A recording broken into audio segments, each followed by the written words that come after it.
یہ ترتیب اللہ رب العزت کی چلتی ہے۔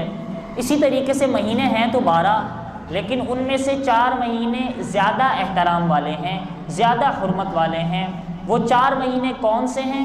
قرآن مجید فرقان حمید اس پر خاموش ہے، لیکن نبی دو عالم صلی اللہ تعالیٰ علیہ وآلہ وسلم کی حدیث مبارکہ اس کی وضاحت فرماتی ہے۔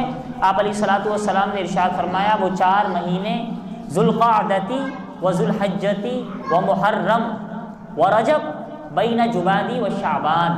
فرمایا ان 4 مہینوں میں سے 3 تو ایک ساتھ ہی ہیں، ذوالقعدہ ذوالحجہ، اس کے بعد پھر محرم آتا ہے، اور فرمایا ایک الگ ہے وہ رجب ہے جو کہ جمادی الثانی اور شعبان کے درمیان میں آتا ہے۔ اب ہو سکتا ہے کہ رمضان کا مہینہ تو خاص ہے اس امت کے لیے، لیکن یہ جو 4 مہینے ہیں یہ پچھلی جتنی بھی آسمانی امتیں گزری ہیں جن کے پاس آسمانی کتابیں تھیں، انبیاء کرام علیہ الصلوۃ والسلام شریعتیں لے کر آئے تھے، ان تمام امتوں میں ان 4 مہینوں کو، رجب، ذوالقعدہ، ذوالحجہ اور محرم، ان 4 مہینوں کو زیادہ اہمیت اور زیادہ فضیلت دی جاتی تھی۔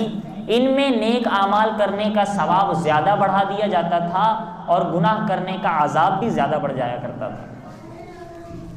تو وہ حرمت ابھی بھی برقرار ہے، وہ فضیلت ابھی بھی برقرار ہے۔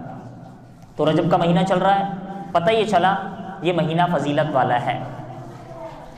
اب بھائی مسلمان تو یہ چاہتا ہے کہ فضیلت والے مہینے میں وہ فضیلت والے اعمال کرے۔ مسلمان کی چاہت یہ ہوتی ہے کہ ہمیں فضیلت والا مہینہ ملا، ہمیں پتہ چلے کہ ہمارے پیارے نبی صلی اللہ علیہ وسلم نے اس فضیلت والے مہینے میں کون سا خاص۔ تو جب ہم احادیث مبارکہ، سیرت وغیرہ کو کھنگالتے ہیں، دیکھتے ہیں، تو رجب کے مہینے کے حوالے سے جو فضیلت والا عمل اور خاص عمل ہمیں نبی دو عالم صلی اللہ علیہ وسلم کا ملتا ہے وہ یہ کہ آپ علیہ الصلوۃ والسلام دعاؤں کا اہتمام فرمایا کرتے تھے۔